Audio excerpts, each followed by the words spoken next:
Hi everyone, it's Matt here, and welcome to the North Notts Brick Show event vlog part 1. Part 1 is going to cover some of the prep and up to entry into the event.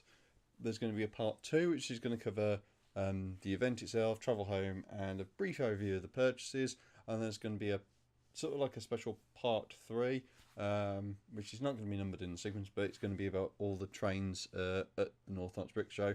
There's going to be some videos of them running, and but quite a lot of few photos as well. So with that, it's over to me narrating the start of the journey on Friday evening or late afternoon after work has finished.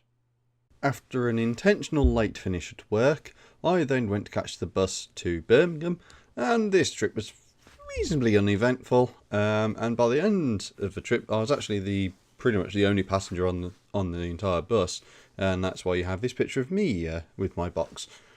After getting off the bus in Birmingham, I immediately headed into the Bullring and then sort of went, well, I need to eat some food because it's sort of like 5, 5:15, something like that. I need to find somewhere so I can go and have some food. Because obviously it's a long trip to Chesterfield. Eventually, sort of went, well, Five Guys seems to be okay, hopefully it's not too busy. Went there, barely any queue. Got in, had a double bacon cheeseburger. Ate and drank that, and then went to New Street, and then just waited for my train to show up on the train display boards. And that's when I found out that the train I had been booked on, the 7:03 to Leeds, the 7:03 p.m., that had been cancelled. So I got to the desk and sort of said, I need to catch a train to Chesterfield. My ticket was supposed to be for the 7:03 and that's been cancelled. What train can I catch?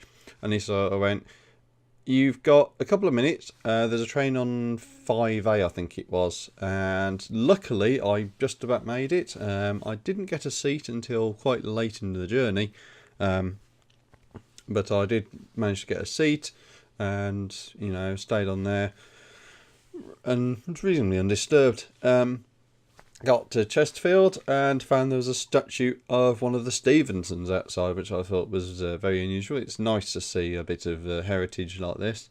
And after taking a few photos on my journey to the hotel, which was the Ibis, checked in at the front desk and put my stuff in my room. Had a quick charge of my phone. Had a chat to me mom to sort of say, I've arrived in the hotel, just to let I'm safe. Then I went off to Weatherspoons. As you do as your typical Brit. Got nothing to do, so I went to Weatherspoons.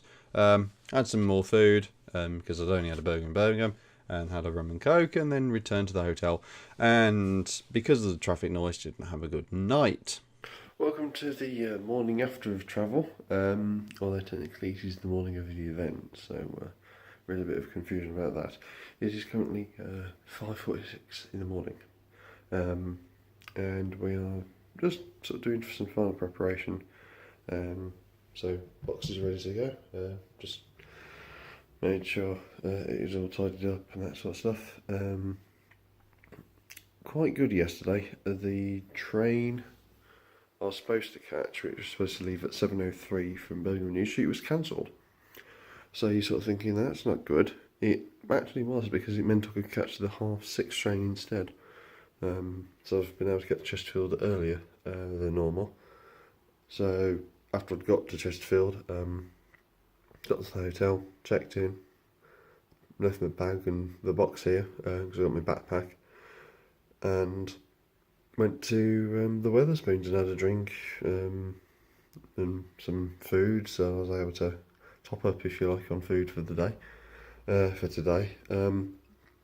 So the plan is so far is to just check for everything, finish getting ready, I'm sure I've not left anything behind, and check out and go to McDonald's and then go and catch the train.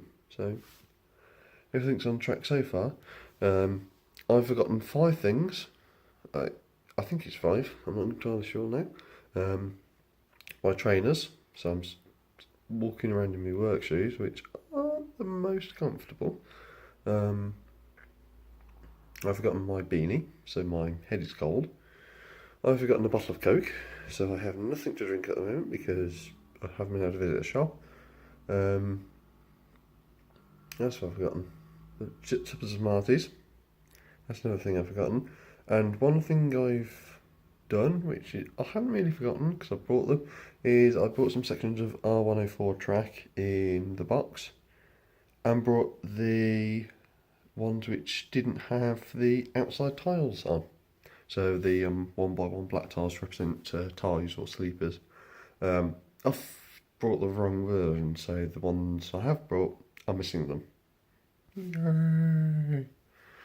So, I mean, I was on my phone to my mum last night checking, and I sort of said,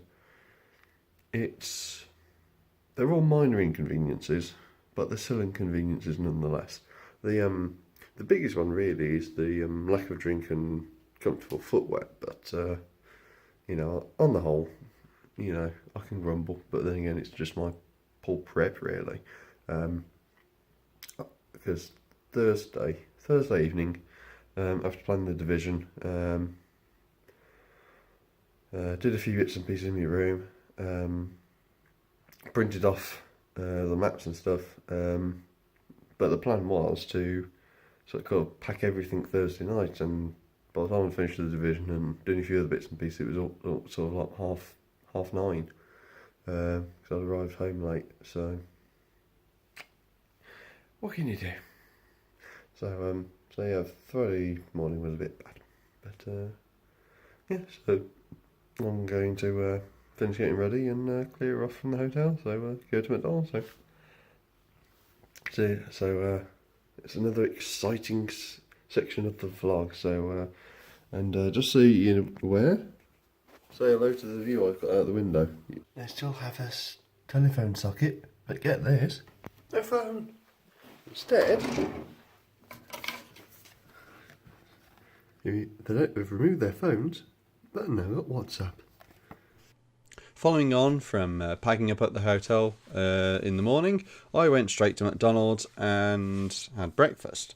After that, I went straight to the train station to pick up the tickets I'd got for travelling not only to Worksop, but then also from Worksop to home. And I also found that I could actually catch an earlier train to Sheffield, which sort of works in my favour. So I got to Sheffield and found out there's about a 20 minutes wait, so took a few bits of took a few photos and video.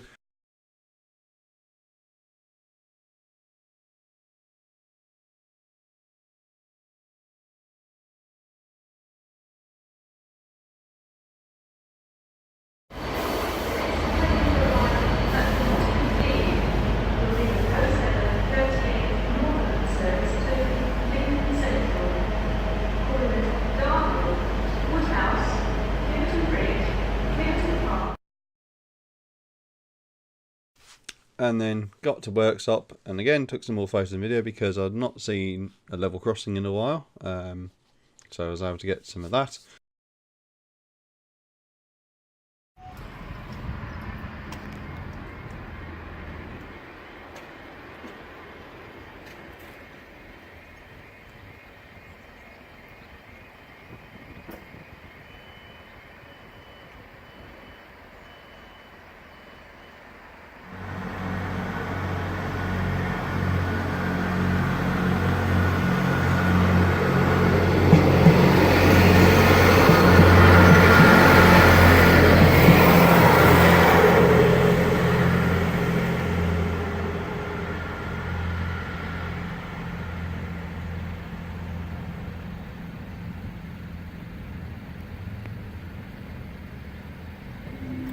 And then I took a very slow walk to the event location, which was Oakwood Valley Academy, and you know, and got ready for the event. And this is where, if you like, part 1 ends, and then part 2 will finish the story.